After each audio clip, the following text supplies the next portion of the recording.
Weakness and wasting of the right hand in the 45-year-old man is least likely to be due to multiple sclerosis. MS is a demyelinating disorder. The clinical presentation can be very variable, but it has a relapsing and remitting cause, and most affected are the optic nerves, cerebellum, brainstem, and spinal cord. When motor signs occur, they are usually upper motor neuron signs rather than wasting, as seen in the low motor neuron lesions. Each of the other conditions can present with weakness and wasting of the muscles of the hand, and after excluding MS, each would require to be considered.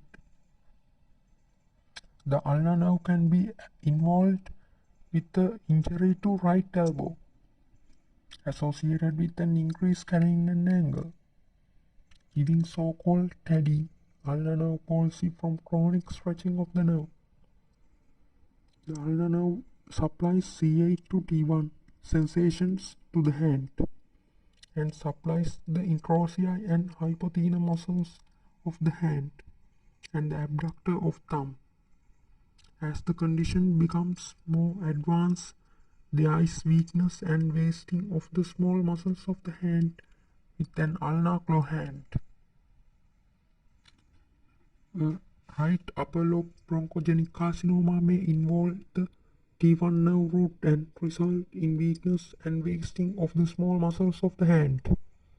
Pankos syndrome is seen when an upper lobe neoplasms cause pain in the shoulder and arm as a result of nerve root involvement and involves the sympathetic trunk, resulting in a constricted pupil, ptosis, and anhydrosis of the face. Horner syndrome. Syringomyelia is a condition involving the cervical spinal cord. Cavities appear near the center of the spinal cord and may communicate with the canal.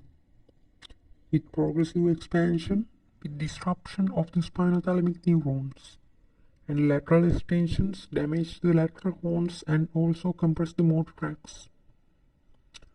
The condition typically present with third and fourth decades, with an insidious onset upper limb involvement, impairment of pain and temperature sensations, and retentions of touch, dissociated sensory loss, often asymmetrical, which may be accompanied by wasting of small muscles of the hand, and upper motor neuron symptoms and signs affecting the lower limbs. Motor neuron disease is an uncommon progressive disorder of uncommon cause, in which there is degeneration of spinal and cranial motor neurons and pyramidal neurons in the motor cortex. It may present with wasting of small muscles of the hand, usually accompanied by evidence of upper motor neuron lesions in the lower limbs.